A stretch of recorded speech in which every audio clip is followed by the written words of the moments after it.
ពិតជាបដូរវិញទៅវិញទៅមកមែនណាកាលពី3ឆ្នាំមុនខ្ញុំចំណាយលើអាហារធម្មតាមួយពេលគ្រប់គ្រាន់អាចឲ្យសន្តាគារនេះដំណើរការបានកន្លះខែ3ឆ្នាំក្រោយមកផ្ទុយទៅវិញខ្ញុំត្រូវមកណាត់ជួបនៅទីនេះដោយធ្វើខ្លួនធម្មតាអស់រយៈពេល3ឆ្នាំនេះខ្ញុំបានយកឡានទំនើបដែលមានកំណត់លើពិភពលោកទៅចតក្នុងយានដ្ឋានដោះនាឡិកាយីហោល្បីថ្លៃរាប់លានដាក់ចាក់សោះក្នុងថតលាក់ទ្រព្យសម្បត្តិរាប់សែនលានដុល្លារហើយធ្វើខ្លួនជាមនុស្សធម្មតាម្នាក់គ្មានអ្វីសោះតែបែរជាមិនបានសំបីតែក្រសែភ្នែកមើលត្រង់រងពីស្រីម្នាក់ក៏មិនដឹងថាថ្ងៃនេះនាងប្រមុំដ៏ល្បីពេញសាលាម្នាក់នេះនឹងធ្វើបាបខ្ញុំយ៉ាងណានោះទេឬមួយក៏ថាអាចផ្ដល់ឲ្យខ្ញុំនៅការភ្ញាក់ផ្អើលដែលមិននឹកស្មានដល់ជំរាបសួរខ្ញុំបាទឈ្មោះសេនយេមកអង្គុយចុះទៅក្រសែភ្នែកបែបនេះខ្ញុំធ្លាប់ឃើញរាប់មិនអស់ក្នុងរយៈពេល3ឆ្នាំនេះនាងខ្ញុំឈ្មោះជាងរុស្ស៊ីកំពុងរៀននៅសាកលវិទ្យាល័យជីងដាឥឡូវនេះខ្ញុំកំពុងធ្វើកម្មសិក្សានៅក្រុមហ៊ុនបរទេសធំទាំង5នៅលើខ្ញុំធ្វើអាជីវកម្មអចលនទ្រព្យគម្រោងអចលនទ្រព្យល្បីៗនៅឆាងដុងនោះទាំងអស់នោះសុទ្ធតែជាគម្រោងអភិវឌ្ឍរបស់គ្រួសារខ្ញុំបើកអាជីវកម្មតូចតាចមួយអាជីវកម្មអីគេទៅបើកនៅកន្លែងណាដែរគ្រាន់តែជាក្រុមហ៊ុនតូចធម្មតាមួយនៅម្ដុំគូម៉ែណោះគូម៉ៅនឹងអាគារណាគេដែរបើខ្ញុំប្រាប់ថាអាគារចិនប៉ាងទាំងមូលក្នុងតំបន់ស្នូគូម៉ៅជារបស់គ្រួសារខ្ញុំនោះប្រហែលជាអាហារនេះត្រូវបញ្ចប់ភ្លាមនៅនឹងកន្លែងមិនខាននៅក្បែរនឹងទេគ្រាន់តែជាក្រុមហ៊ុនតូចមួយមិនសូវសំខាន់ប៉ុន្មានទេខ្ញុំបាទក៏រៀននៅសាកលវិទ្យាល័យជីងដាដែលរៀនផ្នែកស្ថាបត្យកម្មខ្ញុំនៅសាលាយូហើយមិនក៏មិនដែលឃើញលោកសោះមនុស្សនៅផ្នែកស្ថាបត្យកម្មជីងដាខ្ញុំស្គាល់ស្ទើរតែទាំងអស់ជាធម្មតាខ្ញុំបាទមិនសូវបញ្ចេញមុខទេមិនសូវបញ្ចេញមុខតើលោកមិនសូវបញ្ចេញមុខឬក៏ទៅវិញទាំងពីរនឹងហើយមើលទៅជាធម្មតាលោកស្លៀកពាក់បែបនេះចេញក្រៅមែនហេតុអីសាំនឹងការស្លៀកពាក់បែបនេះហើយសាំនឹងវាពិតជាក្រហើយចូលចិត្តធ្វើពុតមែនលោកគិតថាដោយសារតែឋានៈជាសិស្សចាស់ដូចគ្នាអាចនឹងមានទំនាក់ទំនងជាមួយខ្ញុំមែនទេលោកដឹងអត់ថាភោជនីយដ្ឋាននេះមានមនុស្សប្រភេទណាខ្លះលោកស្លៀកពាក់បែបនេះសន្តិសុខនៅមាត់ទ្វារមិនទាន់បានខាត់លោកចាត់ទុកថាលោកមានសំណាងណាស់ទៅចុះមិនក៏មិននិយាយអីទៅវិញលោកខ្ញុំនិយាយត្រូវហើយមែនទេឈប់និយាយទៅហើយអ្នករត់ទៅមកកំងហូបទៅលោកចង់ញ៉ាំអីថ្ងៃនេះខ្ញុំសូមរាប់រងជូនចាត់ទុកថាជាការជួយអ្នករត់ទៅចុះតាមតែចិត្តចុះតើលោកមានលុយសម្រាប់ចំណាយប្រចាំខែប៉ុន្មាននៅហ៊ាននិយាយថាតាមតែចិត្តទៀតខ្ញុំបាទមិនបានសុំលុយពីគ្រួសារទេពឹងលើអាហារូបករណ៍សាលានិងការងារក្រៅម៉ោងមួយខែរកបានជា1000យន់លោកមិនបានលេងសើចជាមួយខ្ញុំទេមែនទេចុះលោកញ៉ាំអីវិញនៅអាហារដ្ឋានសាលានឹងណាចុះសម្លៀកបំពាក់វិញគ្រាន់តែទិញតាមអ៊ីនធឺណិតធម្មតាតើលោកនៅតែគិតថាខ្លួនឯងពូកែខ្លាំងណាស់មែនទេលោកដឹងអត់សាច់គោអាំងមួយចាននៅទីនេះតម្លៃ380យន់គ្រាន់ឲ្យលោកចាយបានជាង10ថ្ងៃឯណោះបាក់ខ្ញុំក៏ពិតជាមិនបានសួរឲ្យបានច្បាស់លាស់សិនផងគ្រាន់តែថាជានិស្សិតសាកលវិទ្យាល័យជីងដាទៅឲ្យខ្ញុំមកជួបខ្ញុំនឹកឃើញហើយខ្ញុំហាក់ដូចជាធ្លាប់ឃើញលោកពីមុនមកទុកតែប៉ុណ្្នឹងសិនចុះខ្ញុំបាទត្រឡប់ទៅសាលាវិញហើយតើខ្ញុំធ្លាប់ឃើញគេនៅកន្លែងណាដែរ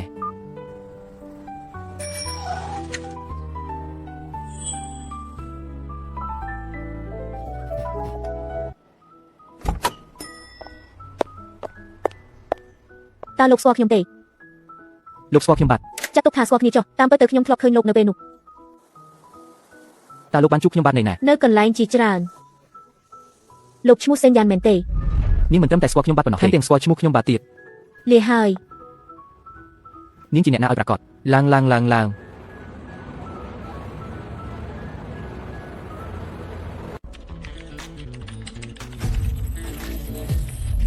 អ្នកបាញ់ពីលើអាកាសខាងគូប្រកួតកំស្រីមួយរលកហើយ3ឆ្នាំហើយដើម្បីអ្វីដែលហៅថាស្នេហាពិតធ្វើពុតអស់រយៈពេល3ឆ្នាំពេញអស់រយៈពេល3ឆ្នាំនេះត្រូវគេមើលងាយដោយសារតែភាពក្រីក្រត្រូវគេចំអប់មុខខ្ញុំតបតគេមើលងាយខ្ញុំថាជាព្រះអង្គម្ចាស់ទុនខ្សោយដោយសារតែខ្ញុំក្រដូច្នេះរាល់ការអត់ធ្មត់របស់ខ្ញុំសុទ្ធតែខ្លាយជាភាពទុនខ្សោយក្នុងក្រសែភ្នែកអ្នកដទៃនៅឲ្យឆ្នៃពីខ្ញុំទៅកុំប្រឡាក់កំរាលព្រំរបស់ខ្ញុំការអត់ធ្មត់របស់ខ្ញុំខ្លាយជាភាពកំសត់ការរស់នៅដោយសុភាពខ្លាយជាគេមើលងាយថាជាមនុស្សទុនខ្សោយនេះក្មេងស្រីម្នាក់នោះជាអ្នកណាគេទៅតើនាងស្គាល់ឈ្មោះខ្ញុំបានយ៉ាងម៉េចទៅហើយហេតុអីបានជានាងមើលមកខ្ញុំបែបហ្នឹងខ្ញុំតែងតែមានអារម្មណ៍ថានាងខុសប្លែកពីអ្នកដទៃជាអ្នកណាគេទៅណោះសេនយ៉ានអញមើលវេទិកាសាលាលឿនមកមនុស្សពួកនេះហួសហេតុពេកហើយវាច្បាស់ណាស់ថាជាខាងស្រីម្នាក់នោះទេតើគេមានសិទ្ធិអីមកជាឯងទុកឲ្យគេធ្វើតាមចិត្តទៅអត់ទេសេនយ៉ានឯងប្រតិកម្មតែប៉ុណ្ណឹងទេហេគេជារែងដល់ថ្នាក់នេះហើយឯងមិនខឹងទេអីខឹងអីទៅការបៀតបៀនក្នុងសង្គមមកលើខ្ញុំតែឯងរំភើបខ្លាំងយ៉ាងនេះធ្វើជារែងថាជាអ្នករដ្ឋាមិនទាន់សម័យគេជារែងថាជាមនុស្សតក្រហើយចង់ស៊ីសាច់យ៉ាងនេះទៅអ្វីដែលខ្ញុំពាក់ពិតជាសុទ្ធតែរបស់ថប់អ្វីដែលខ្ញុំជិះក៏ពិតជាកង់សាធារណៈមែនមានរឿងអីត្រូវខឹងទៅរឿងឯងគេរើកាយលាតត្រដាងអស់ហើយឯងមិនខ្វល់សំបីតែបន្តិចតតែសោះខ្ញុំទៅមុនហើយ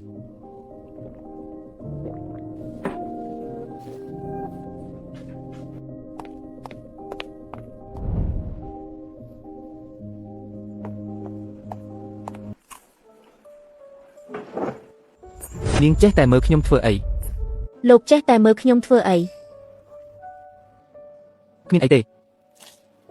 ើលោកបានចូលមើលវេទិកាសាលាហើយឃើញហើយឬនៅបានឃើញហើយលោកមិនខឹងទេអីមិនខឹងទេហេតុអីបានជាអញ្ចឹងអ្វីដែលគេនិយាយក៏មិនខុសអីប៉ុន្មានទេអញ្ចឹងតើលោកគិតថាខ្លួនឯងក្រមែនឬខ្ញុំមានលុយមិនចេះអស់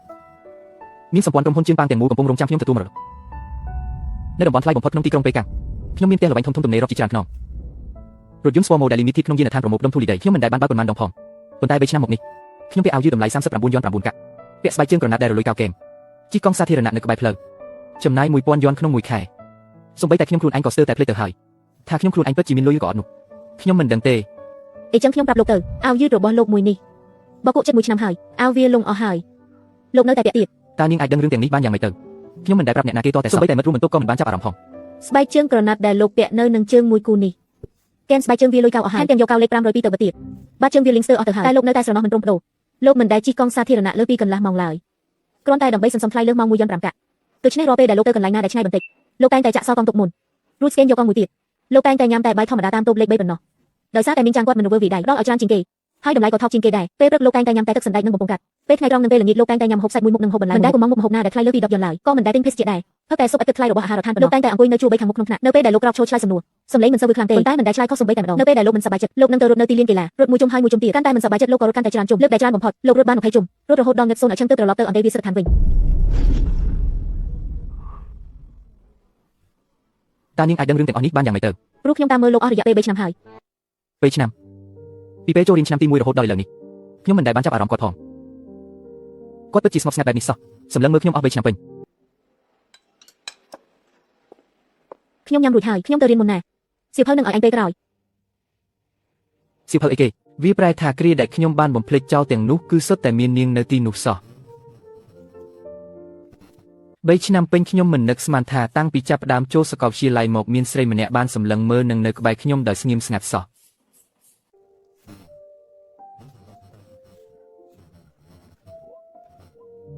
ចុះសៀវភៅដែលនាងនិយាយហ្នឹងគឺអីគេទៅគុំប្រាប់ថាជាសម្បត្តិស្នេហ៍ឯណានេះអីគ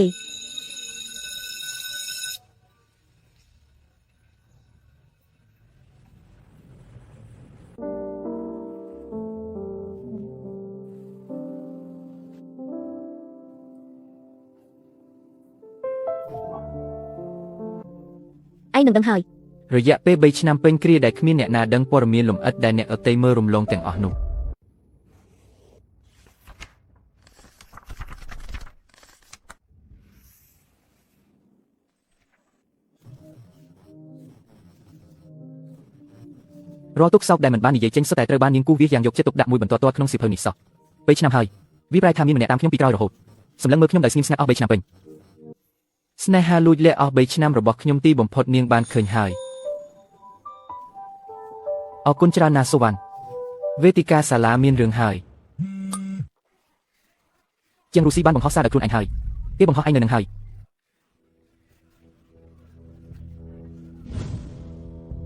យអូខេដឹងហើយនៅសាលានេះលេងកាត់ហើយមួយខែ 1000 យ៉នតែទឹកដោះគោមួយកែវខ្ញុំអស់30 យ៉ននៅយ៉ាងម៉េចកាទេអ្នកម្ដាយចិត្តធေါ်ខាងលើឈប់អីទៅឯងមិនមែនជាសាច់ញាតិរបស់នាងទេអីក្រហាមមិនឲ្យនិយាយផងឯងឃើញអត់ស្រីម្នាក់នេះលើពេកហើយចង់ឲ្យខ្ញុំរកបងប្អូនយើងខ្លះជួយជារកតបឲ្យឯងវិញក្នុងវេទិកាឯងកុំទុកអារម្មណ៍អីមិនបាច់ទេចុះឯងគិតថានឹងធ្វើម៉េចវិញឥឡូវនេះសាលាទាំងមូលកំពុងតែសើចចំអកឯងហើយធ្វើម៉េចទៅឥឡូវនេះខ្ញុំនឹងចេញមកប្រាប់អ្នករាល់គ្នាឪពុករបស់ខ្ញុំគឺសេនចេនប៉ាងក្រុមហ៊ុនចេនប៉ាងគឺជារបស់គ្រួសារខ្ញុំចុះការអត់ធ្មត់3ឆ្នាំរបស់ខ្ញុំនេះមានន័យថាអីកូនប្រុសប៉ាប្រឡងចប់សាកលវិទ្យាល័យពេកាំងហើយចង់ចំណាយពេល4ឆ្នាំនេះយ៉ាងម៉េចដែរខ្ញុំចង់រស់នៅជាមនុស្សធម្មតា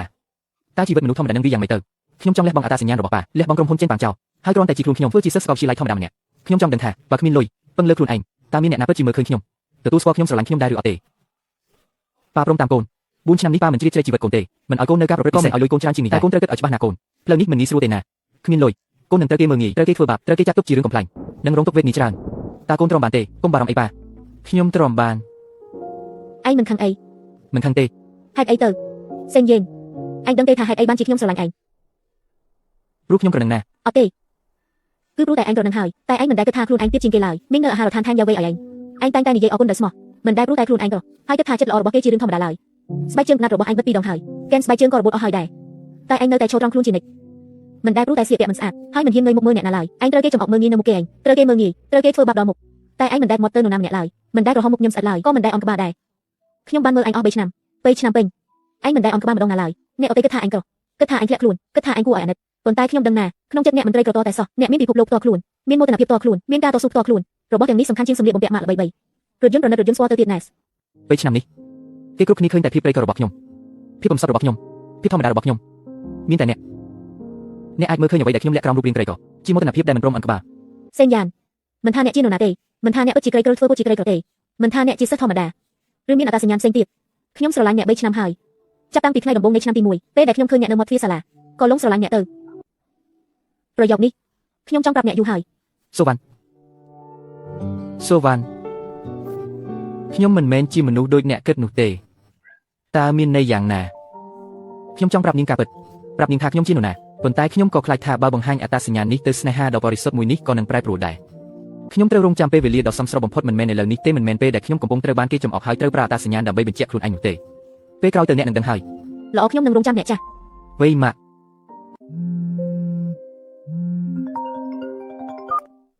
កូនឲ្យតើការបង្ហោះក្នុងវេទិកានោះមានរឿងអីទៅទូរស័ព្ទម៉ាក់ស្ទើរតែផ្ទុះហើយ គ្មានអ្វីទេ គ្មានអ្វីនារីម្នាក់នោះជេរប្រមាថកូនយ៉ាងនេះហើយកូននៅតែឲ្យគេនិយាយកូននៅតែឲ្យគេធ្វើបាបកូនយ៉ាងនេះឬ ម៉ាក់ចង់ឲ្យខ្ញុំដោះស្រាយឬ អូម្ដាយក្មេកអើយកូនប្រុសម៉ាក់មានឆ្អឹងខ្នងតើកូនមិនដឹងឬឪពុករបស់ជាងរុស្ស៊ីគឺជាងជនគាត់ធ្វើអចលនទ្រព្យក្រុមហ៊ុនរបស់ប៉ាកូនមានកិច្ចសហប្រតិបត្តិការជាមួយគាត់ថ្ងៃនេះគាត់ខលមកមិនក្រោម10ដងទេប៉ាកូនអត់បានលើកមួយណាទេ ម៉ាក់ក៏ដឹងដែរ ប៉ាកូនជាមនុស្សចូលចិត្តរកមុខមាត់បំផុត អញ្ចឹងសោះខ្ញុំនៅតែគិតថាហេតុអ្វីជាងរុស្ស៊ីត្រូវធ្វើរឿងដល់ថ្នាក់នេះវាប្រែថាប៉ាគាត់ចង់សហការជាមួយក្រុមហ៊ុនផានហ្វូជេនប៉ាងខ្លាចតែក្មេងក្រីក្រដូចខ្ញុំបំផ្លាញរឿងល្អរបស់គ្រួសារចឹងទៅ ប៉ាកូនឲ្យម៉ាក់សួរកូនតើកូនចង់ដោះស្រាយរឿងនេះបែបណា មិនបាច់ដោះស្រាយទេមិនបាច់ដោះស្រាយទេ ហេតុអ្វីគេឡើងជីក្បាលកូនបាត់ហើយ ព្រោះមានមនុស្សម្នាក់សំខាន់ជាងពួកគេទៅទៀត ខ្ញុំដឹងហើយ ម៉ាក់ខ្ញុំ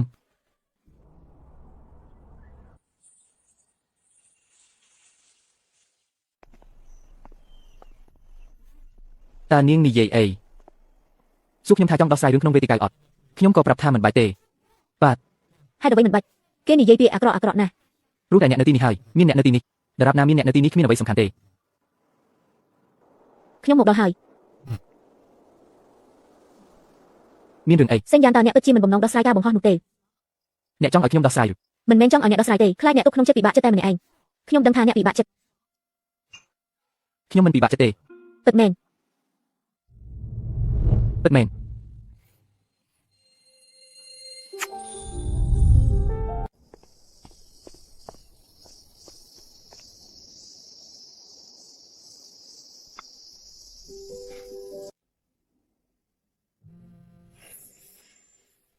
លោកជាសេនយ៉ានមែនទេខ្ញុំជាជាងហ្វឺសៀនអូនប្រុសរបស់ជាងរុស្ស៊ីលោកធ្វើឲ្យបងស្រីខ្ញុំខឹងដល់ថ្នាក់នឹងហើយនៅមានមុខសួរថាខ្ញុំមានរឿងអីទៀតជាមួយនឹងលក្ខខណ្ឌប៉ុណ្ណឹងលោកក៏សមនឹងទៅណាត់ជួបបងស្រីខ្ញុំដែរលោកក៏សមនឹងជួបនាងដែរលោកសេនយ៉ានហេតុអ្វីក៏លោកសើចខ្ញុំប្រាប់លោកការបង្ហោះក្នុងវេទិកានោះគឺខ្ញុំជាអ្នកឲ្យគេដាក់អត្ថបទវិញរបស់បងស្រីខ្ញុំក៏ខ្ញុំជាអ្នកឲ្យគេសរសេរដែរខ្ញុំគ្រាន់តែចង់ឲ្យសាលាទាំងមូលដឹងថាលោកជាមនុស្សបែបណាមានរឿងអីលោកចង់មានន័យយ៉ាងម៉េចនិយាយចប់ហើយខ្ញុំនឹងបិទទូរស័ព្ទហើយលោកសេនយ៉ានមិនក៏លោកហ៊ានបិទទូរស័ព្ទខ្ញុំមានរឿងអីលោកស្ដាប់ខ្ញុំឲ្យបានច្បាស់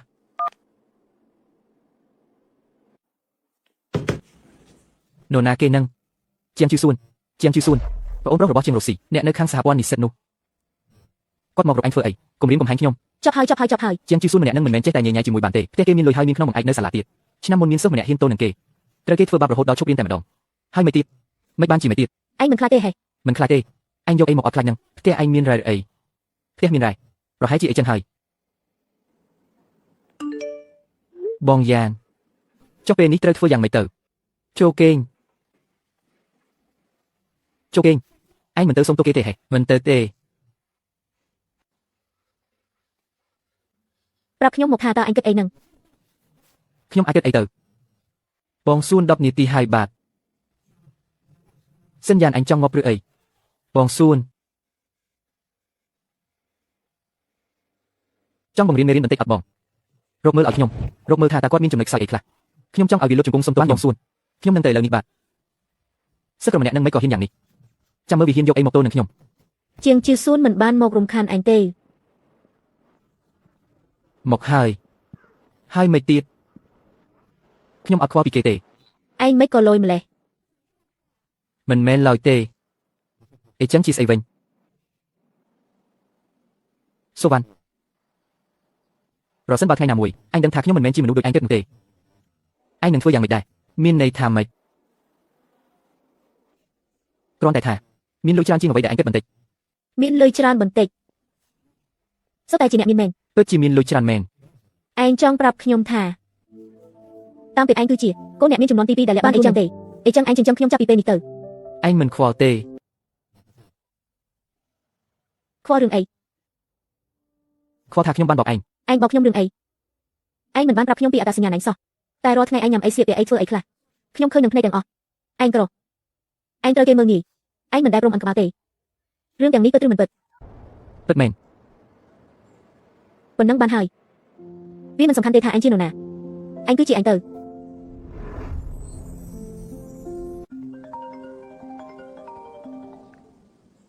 và miên đường ấy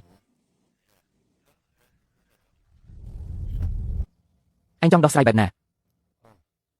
rương ní nhung xông đọc sai đặc khuôn anh bạc គាត់និយាយអី គ្មានអីទេតោះទៅជូនអញត្រឡប់ទៅវិញ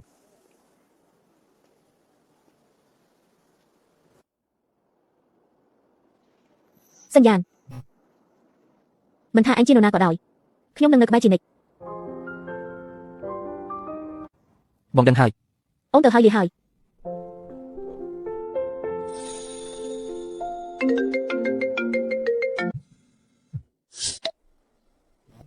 anh lên sai chỉ mũiខ្ញុំមែនទេមានរឿងអីសញ្ញាណអញអាចគេចផុតពីថ្ងៃទី1បានតែមិនអាចគេចផុតពីថ្ងៃទី15បានទេអញទៅសុំទោសនៅសហព័ន្ធនេះអញហ៊ានមិនមកទេអីចឹងបានស្អែកម៉ោងវេរសៀលនៅកណ្ដាលទីលានហាត់ប្រាណសិស្សសាលាទាំងអស់នឹងមើលអញចាំមើលអញគេចទៅណារួចទៀតខ្ញុំចង់ឲ្យអញលុបជង្គង់សុំទោសនៅចំពោះមុខអញមកអញនឹងខ្លាចជាចិត្តខ្ញុំហើយខ្ញុំបានបង្ហោះព័ត៌មាននេះទៅលើអ៊ីនធឺណិតរួចហើយបើអញចង់អីចឹងចាំជួបគ្នាថ្ងៃស្អែកចុះ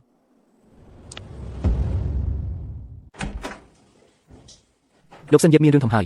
លោកបានអានព័ត៌មានដែលគេបង្ហោះសិស្សសាលាទាំងមូលគេដឹងអស់ហើយខ្ញុំដឹងហើយតើមានរឿងអីនៅមានរឿងអីទៀតលោកលេងអាចបន្តនៅសាលានេះទៀតបានហើយណាអត់លោកសិនយេបសុំគុំទៅណាឯក្រុមរបស់នាងជាងជឿយូនណាពួកគេធ្លាប់តែប្រើអំណាចផ្ដាច់ការក្នុងសាលាចិត្តណាលោកទៅម្នាក់ឯងប្រកាសជាមិនរួចខ្លួនទេមិនអីទេខ្ញុំអាចដោះស្រាយបានអត់ទេខ្ញុំមិនអាចទុកឲ្យលោកទៅម្នាក់ឯងបានទេនាងស្គាល់បាក់ពួកច្រើនណាស់នៅក្នុងសាលាហ្នឹងបើលោកទៅម្នាក់ឯងមិនដូចយកខ្លួនទៅប្រឡាយទេអីបើពិតជាមិនបានមែនយើងទៅរកលោកគ្រូអ្នកប្រឹក្សាទៅមួយក៏ប្តឹងប៉ូលីសតែម្ដងទៅលោកសិនយេបបាននឹងខ្ញុំនិយាយអត់ហ្នឹងចប់ហើយខ្ញុំត្រូវទៅប្រាប់ស៊ូបានឲ្យនាងមកបញ្ចុះបញ្ចូលលោកហើយមិនបាច់ទេដល់ពេលនេះហើយលោកនៅតែមិនទាន់ដឹងខ្លួនទៀតគ្មានរឿងអីកើតឡើងទេកុំបារម្ភអី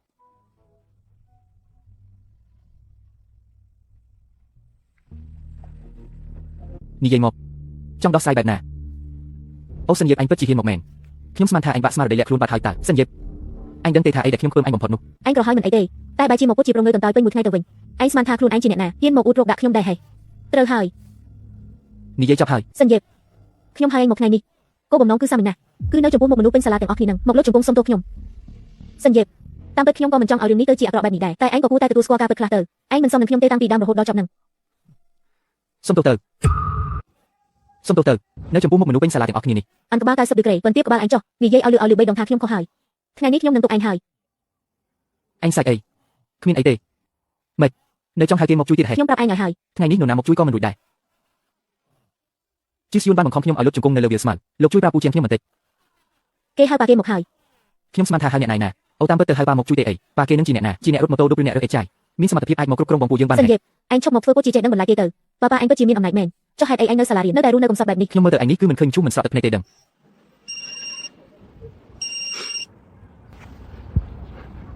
ងជាងជីស្យូន ខ្ញុំគ្រាន់តែញ៉ៃញ៉ៃជាមួយមិត្តគ្រាន់តែលេងសើចទេ ខ្ញុំប្រាប់ឯងឲ្យហើយឯងឥឡូវនេះភ្លាមនៅចំពោះមុខមនុស្សទាំងអស់គ្នាត្រង់នេះសុំទោសលោកសិនយេភ្លាមទៅបើលោកមិនលើកលែងទោសឯងទេឯងមិនបាច់ត្រឡប់ទៅផ្ទះជាមួយខ្ញុំហើយក៏លែងមានសិទ្ធិចង់បានត្រកូលជាងនេះទៀតដែរចុះលោកនេះជាអ្នកណាទៅអ្នកណាគេគាត់ជាកូនប្រុសរបស់លោកសិនចិនបាជានៃក្រុមហ៊ុនចិនបាងគ្រប់ឯងញញ៉ៃជាមួយអ្នកណាក៏បានដែរអីបានជាឯងចេះតែញញ៉ៃជាមួយលោកសម្រាប់គ្រួសារពួកយើងទាំងអស់គ្នាហេចង់សម្រាប់គ្រួសារពួកយើងទាំងមូលយ៉ាងណាសិនចិនបាងលោកសិនចិនបាងដែលជាអ្នកគ្រប់គ្រងក្រុមហ៊ុនចិនបាងគ្រប់ដែលឈរនៅកំពូលនៃវិស័យអចលនទ្រព្យក្នុងទីក្រុងប៉េកាំងទាំងមូលថាប៉ាខ្ញុំជាធម្មតាសូម្បីតែចំណុចតូចៗក៏ត្រូវប្រយ័ត្នណាស់ដែរវាប្រែថាជាប៉ារបស់សិនយ៉ាងសោះ ជាសួនមានរឿងអីប៉ាថាអីខ្លះ យ៉ាងម៉េចហើយតើឯងនៅចង់ឲ្យខ្ញុំសុំទោសទៀតហេសិនលោកសិន ខ្ញុំខុសហើយចាស់ ខ្ញុំគ្មានប្រយោជន៍សោះខ្ញុំមិនមែនជាមនុស្សទេលោកធំមានចិត្តទូលាយសូមកុំប្រកាន់ខ្ញុំអីណាស្អីគេ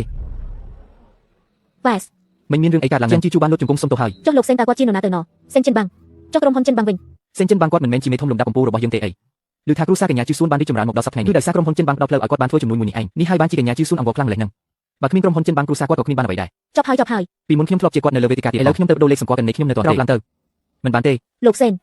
បើលោកមិនអត់ទោសឲ្យខ្ញុំទេថ្ងៃនេះខ្ញុំមិនក្រោកទេបាទ លោកសេន សូមលោកមេត្តាអត់ទោសឲ្យខ្ញុំផងបាទខ្ញុំនឹងត្រូវប៉ាខ្ញុំបណ្ដេញចេញពីផ្ទះបាទលោកសេនលោកសុន សញ្ញាណហេតុអីបានជាកញ្ញាជីសួនមកសុំទោសអញថ្ងៃនេះ អញទីមើលទៅ ប៉ារបស់អញពិតជាមានមែនមានប៉ុណ្ណាទៅ មានជាងប៉ារបស់ជាងជីជូបន្តិច បន្តិច បន្តិចនឹងណាគាត់និយាយអីទៀត ចាស់នៅតាមបណ្ដុំមជ្ឈមណ្ឌលពាណិជ្ជកម្មក្នុងទីក្រុងសុទ្ធតែចង់ឃើញកូនប្រុសរបស់លោកប្រធានសេនថាមានរូបរាងយ៉ាងម៉េច អត់ ដែរ បាច់ទេ ប្រាកដអត់ប៉ារបស់អញអាចរៀបចំពេលណាក៏បានដែរគាត់អាចរៀបចំពិធីធំយ៉ាងណាក៏បានដែរ ពិតជាអត់បាច់ទេ អីចឹងក៏បានដែរហើយម្យ៉ាងទៀតថ្មីនេះអញមានរកស្រីម្នាក់ឈ្មោះសូវ៉ាន់ឬអត់ប៉ារបស់អញឲ្យគេឆែកមើលហើយក្មេងស្រីនោះក៏មិនអន់ដែរចិត្តស្អាតរឿងក្នុងគ្រួសារក៏បរិសុទ្ធដែរប៉ារបស់អញថាអាចនៅស្ងៀមជាមួយអញបាន3ឆ្នាំមិនមែនជារឿងងាយស្រួលទេពេលទំនេរនាំនាងមកផ្ទះញ៉ាំបាយម្ដងទៅម៉ាក់និងប៉ារបស់អញចង់ជួបនាងណាស់ បាត់ខ្ញុំដឹងហើយមានទូរស័ព្ទមកថាអីខ្លះឲ្យខ្ញុំនាំសុវណ្ណទៅផ្ទះញ៉ាំបាយ វ៉ាស ជួបមីដាបតាគេវឌ្ឍនភាពលឿនពេកហើយ មិនអីទេខ្ញុំទៅហើ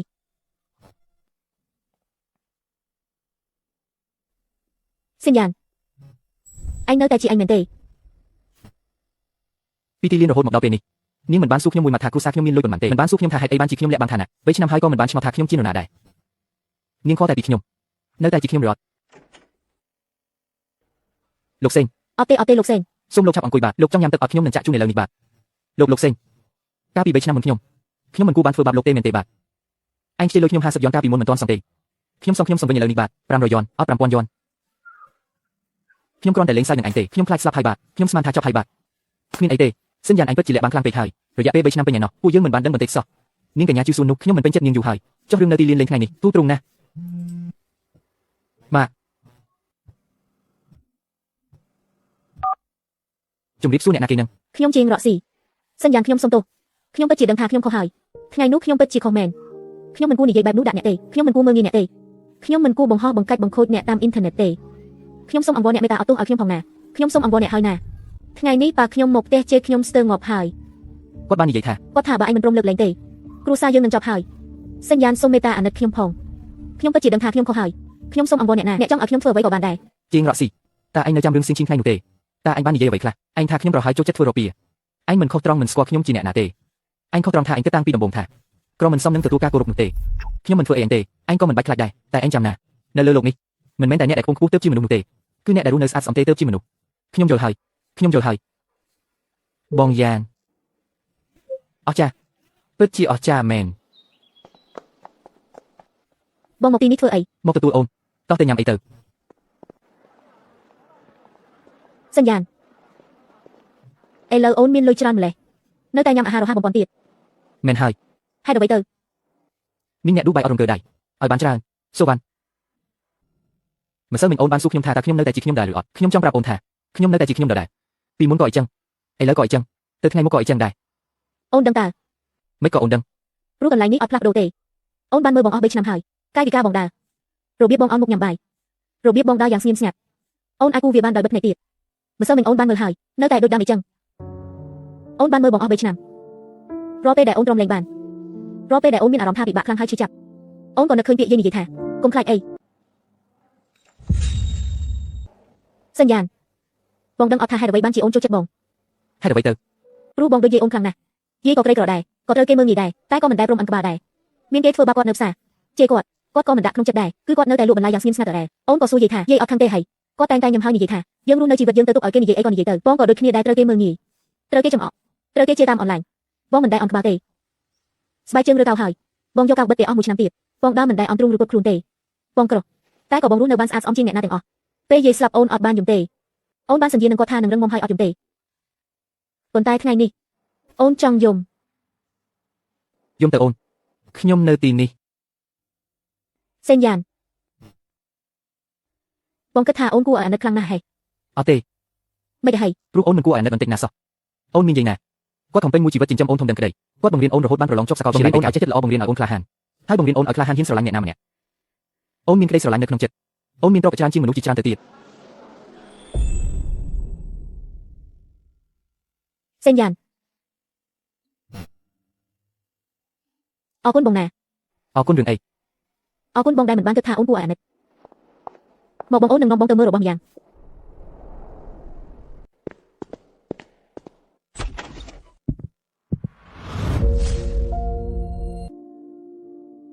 ងអូនចំណាយពេល3ឆ្នាំឯណោះទម្រាំតែបានគូជញ្ជាំងនេះពេញរូបភាពនៅក្នុងអាល់ប៊ុមជាអ្វីដែលអូនអាចយកទៅសាលាបានចំណែករូបលើជញ្ជាំងគឺជារូបដែលអូនអាចមើលឃើញរាល់ថ្ងៃពេលដែលអូនត្រឡប់មកវិញសេនយ៉ានបងដឹងអត់រាល់ថ្ងៃពេលចេញពីសាលាអូនតែងតែមកអង្គុយមើលរូបគំនូរទាំងនេះអូនទីថាថ្ងៃនេះបងកំពុងធ្វើអីទីថាបងសប្បាយចិត្តអត់ទីថាតើបងត្រូវគេធ្វើបាបទៀតអត់អូនមើលបងបែបនេះអស់រយៈពេល3ឆ្នាំហើយមួយសន្លឹកទៀត សូវ៉ាន់ ចាប់ពីថ្ងៃនេះតើអូនមិនបាច់មើលរូបភាពទៀតទេមើលបងវិញ សេនយ៉ាន គ្មានអ្នកណាដឹងទេក្មេងស្រីដែលតែងតែស្ងៀមស្ងាត់ពេលខ្ញុំម្ដងភ្នែកមូលក្រឡងរស់នៅតែម្នាក់ឯងស៊ូទ្រាំនឹងការលំបាកជាច្រើនរស់នៅតែម្នាក់ឯងក្នុងផ្ទះតូចទ្រោមនៅជីក្រុងប៉េកាំងតែម្នាក់ឯងរក្សាបំណងប្រាថ្នារបស់យាយតែម្នាក់ឯងមើលជាជាងដែលពោពេញដោយរូបគំនូរហើយលួចស្រឡាញ់បងស្ងាត់អស់រយៈពេល3ឆ្នាំសូវ៉ាន់ស្អែកអូនទៅផ្ទះបងណាទៅជួបប៉ាម៉ាក់បងមិនហេខ្លាចហេ បន្តិចដែរ កុំខ្លាចអីណាមានបងនៅក្បែរម៉ាក់បងឮថាមានអ្នករងចាំបងអស់រយៈពេល3ឆ្នាំគាត់ថាចង់ជួបអូនខ្លាំងណាស់ ចាស់បងនេះជាផ្ទះបងហេសេនយ៉ានបងហៅថាមានលុយបន្តិចបន្តួចនឹងហេ សម្រាប់បងវិញគឺបន្តិចមែន មកដល់ហើយកូននេះកូនឆាប់ចូលមកម៉ាក់មិនបានជាម៉ាក់រងចាំនៅមាត់ទ្វារអញ្ចឹង រងចាំកូនប្រសាម៉ាក់ណាកូនគឺនាងវ៉ាន់ណាន់មែនទេមុខមាត់ស្អាតបាត់ណាស់ល្អឆាប់ចូលមកអង្គុយកុំឈរយូរ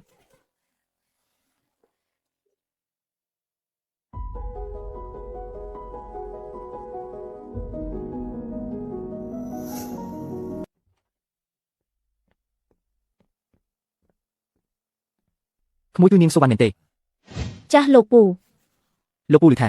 ក្មួយបានរងចាំកូនប្រុសរបស់ពូរហូតដល់3ឆ្នាំ3ឆ្នាំមិនមែនជារឿងងាយស្រួលទេ វ៉ាន់កូនប្រាប់ម៉ាក់មកមើលកូនចូលចិត្តសេនយ៉ានកូនម៉ាក់ត្រង់ណានាងខ្ញុំអង្គុយនៅខាងក្រោយគាត់អស់3ឆ្នាំចាស់រាល់ថ្ងៃពេលចូលរៀនគ្រាន់តែញើបមុខឡើងអ្វីដែលនាងខ្ញុំឃើញគឺក្បាលរបស់គាត់ពីក្រោយតែម្ដងមើលទៅក៏ស្រាប់តែលងស្រឡាញ់គាត់ទៅ អ្វីដែលនាងនិយាយគឺសុទ្ធតែជាការពិតបាទពេលដែលមនុស្សពេញសាលាជាតិប្រមាថខ្ញុំនាងអត់បានទៅណាបាទហើយពេលដែលគ្រប់គ្នាមកចាំរំលឹកសរសើរបងនាងក៏មិនបានផ្លាស់ប្ដូរដែរមនុស្សបែបនេះទីបំផុតបងបានរងចាំនាងមករកបងហើយ អ្នកមីងនេះថ្លៃពេកហើយនាងខ្ញុំមិនអាចទទួលយកបានទេចាស់ទទួលទៅកូនរងចាំមនុស្សម្នាក់អស់រយៈពេល3ឆ្នាំចិត្តស្មោះត្រង់នេះមានតម្លៃជាងអ្វីទាំងអស់ខ្សែដៃនេះស័ក្តិសមនឹងកូនណាស់យំអីកូនថ្ងៃនេះជាថ្ងៃល្អសប្បាយរីករាយទេវ៉ាន់កូនចាប់ពីពេលនេះទៅនេះគឺផ្ទះកូនហើយបើសិនយ៉ាងវាហ៊ានធ្វើបាបកូនគ្រាន់តែកូនប្រាប់ម៉ាក់នឹងជួយដោះស្រាយគាត់មិនហ៊ានទេចាស់កូនប្រកាសអញ្ចឹងហេមិនអីទេសេនយ៉ាននាំវ៉ាន់ណាន់មកញ៉ាំបាយនៅទីនេះឲ្យបានញឹកញាប់ណា បាទម៉ាក់ លីហើយលោកពូអ្នកមីងចាស់សេនយ៉ាន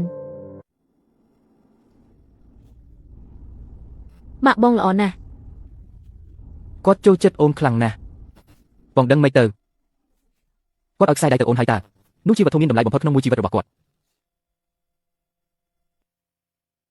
ការបងនៅក្មេងគ្រាន់តែប៉ះបន្តិចគាត់ថាឲ្យបងស្ទើរមួយព្រឹកសំណាងណាស់ដែលបានជួបអូន យាយអូនក៏មានខ្សែដៃបែបនេះដែរតែមិនសូវខ្លាចដូចមួយនេះទេប៉ុន្តែនាងកាន់ជាប់ពេញមួយជីវិតគាត់ពេលគាត់ចាក់ចេញគាត់ចង់ទុករបស់នេះឲ្យខ្ញុំក៏ប្រាប់យាយថាយាយយកទៅជាមួយទៅណាជាតិក្រោយអូននៅតែតាមរកយាយទៀត សេនយ៉ានអូនជឿរឿងជាតិក្រោយអត់ ពីមុនខ្ញុំអត់ជឿទេ ចុះឥឡូវមិនដែរ ឥឡូវជឿហើយ ព្រោះបងចង់នៅជាមួយអូនមិនមែនតែមួយជាតិទេសេនយ៉ាន បងដឹងអត់ថាហេតុអីអូនគូបងតាំងពីដំបូងមក ហេតុអីទៅ ព្រោះអូនខ្លាចក្រែងថ្ងៃណាមួយអូនភ្លេចបងដោយអចេតនាភ្លេចថាបងមានរូបរាងម៉េចភ្លេចកែវភ្នែកដែលបងសម្លឹងមកអូនភ្លេចសក់ក្បាលក្រោយរបស់បងពេលយាយអូនស្លាប់ទៅអូនចង់គូរូបគាត់ទុកតែយឺតពេលបាត់ទៅហើយឥឡូវនេះរូបរាងគាត់ក៏ព្រាលអស់ហើយទើបអូនខំគូបងយ៉ាងខ្លាំងមួយថ្ងៃមួយសន្លឹកបែបនេះទោះថ្ងៃក្រោយបងលែងនៅក្បែរអូនក៏ដោយអូននៅតែអាចចងចាំរូបរាងរបស់បងបាន អូនជាអ្នកទើបតែមានស្នេហាលើកទី1ការមិនចេះស្រឡាញ់វាជារឿងធម្មតាទេអូនកុំបារម្ភអីបងនៅក្បែរអូនជានិច្ចទៅមុខបងនឹងផ្ដល់មួយជីវិតអូនគូយឺត បងមិនត្រូវសោកស្ដាយវិញទេណា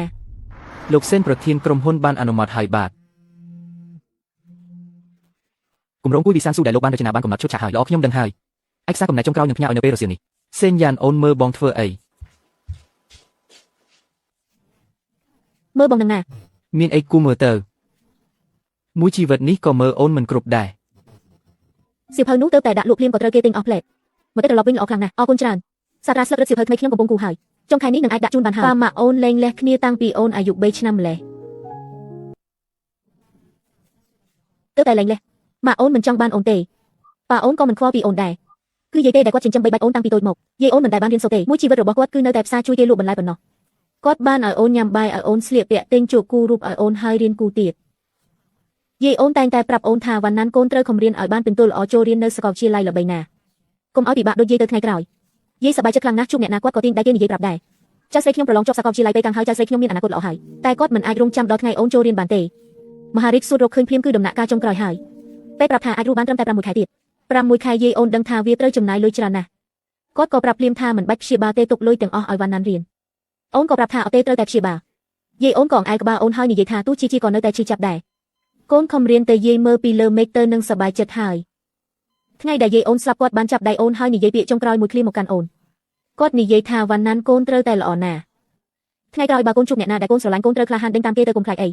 អីចឹងហើយបានជាអូនស្ដាប់តាមសម្ដីគាត់ហើយអូនក៏បានដេញតាមបងនេះឯង